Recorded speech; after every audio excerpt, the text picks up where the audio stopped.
మీరు చూస్తే వైఎస్ఆర్ ఆసరా మన గవర్నమెంట్ లో దాదాపుగా 78,94,000 మంది మహిళలకి 25,570 కోట్లు లబ్ధి చేకూర్చారు. అంతకుముందు చంద్రబాబు నాయుడు చెప్పాడు 2014లో నేను అధికారంలో వస్తే డ్వాక్రా రుణమాఫీ చేస్తాను అసలు వడ్డీతో సహా. అప్పుడు ఉన్నది 14,000 చిల్లర 14,500 14,700 కోట్లు ఉండేది. వాళ్ళు చేయకపోవడం వల్ల 5 ఏళ్లలో వడ్డీకి వడ్డీ అయి అది 25,000 కోట్లకి పెరిగిపోయింది. అయినా జగన్మోహన్ రెడ్డి గారు ఆడవాళ్ళు బాగుంటే, ఆడవాళ్ళు ఆర్థికంగా ఎదిగితే ఆ కుటుంబం బాగుంటుందన్న చిత్తశుద్ధితో ఆయన చెప్పినట్టుగా మరి అక్క చెల్లెమ్మల కోసం ఆ డ్వాక్రా రుణమాఫీ చేశారు. సో ఆ రోజు చంద్రబాబు నాయుడు మోసం చేశాడు మహిళల్ని, కానీ జగనన్న వాళ్ళకి చెప్పిన మాట ప్రకారం దాన్ని మాఫీ చేశాడు. సో ఈ రోజు జగనన్న చేస్తున్నట్టు చేస్తామని చెప్పి చేయకపోవడం అనేది మళ్ళీ ఒకసారి డ్వాక్రా అక్క చెల్లెమ్మలకి గుర్తు చేయాలని కూడా ఈ సందర్భంగా తెలియజేసుకుంటున్నాం.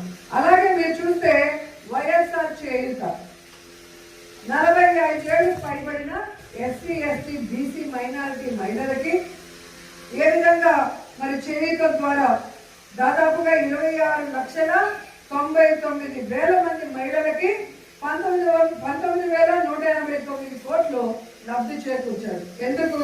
విలేజ్లో చిన్న వయసులోనే పెళ్లి అయిపోతుంది, చిన్న వయసులోనే పిల్లల్ని కనేస్తారు. సో వాళ్ళు ఇటు కూలికి వెళ్ళటమో పొలం పనులు చేసుకుంటూ ఇలా పిల్లల్ని చూసుకుంటూ 45కే ఆల్మోస్ట్ వాళ్ళు చాలా వీక్ అయిపోతారు. వాళ్ళని అప్పుడు కుటుంబ సభ్యులు చూసుకోకపోతే వాళ్ళు ఇబ్బంది పడుతున్నారని జగనన్న పాదయాత్రలో గమనించి వారి కోసం ఈ చేయూత పథకాన్ని తీసుకొచ్చారు. బ్యాంకు లింకేజ్తో మహిళల్ని ఏ విధంగా శారీ షాప్ కానీ లేదా ప్రొవిజన్ షాప్ కానీ వాళ్ళు ఏది చేయగలరో వాళ్ళ గ్రామాల్లో వాళ్ళ పట్టణాల్లో ఆ విధంగా చేయించుకునే అవకాశాన్ని ఇచ్చారు.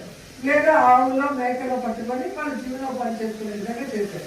ఈరోజు ఆ చేయూతను కూడా ఇవ్వకుండా ఎలా మోసం చేశారు అనేది మీరు గడప గడపకి వెళ్ళినప్పుడు ఈ రీకవరింగ్ చంద్రబాబు మేనిఫెస్టోని, అంటే జగన్ ఇచ్చేది ప్రతిదీ ఇస్తాను, అది కాక మిగతా ఇస్తానన్నవాడు జగనన్న ఎంతమందికి ఇచ్చాడు, ఎన్ని కోట్లు ఇచ్చాడు, ఈ రోజు దాన్ని చేయకుండా వాళ్ళు ఇచ్చింది ఎలా మోసం చేస్తున్నారో చేయకుండా అనేది ప్రతి ఇంటిలో టైం తీసుకొని మాట్లాడాలని కూడా ఈ సందర్భంగా కోరుకుంటున్నాను.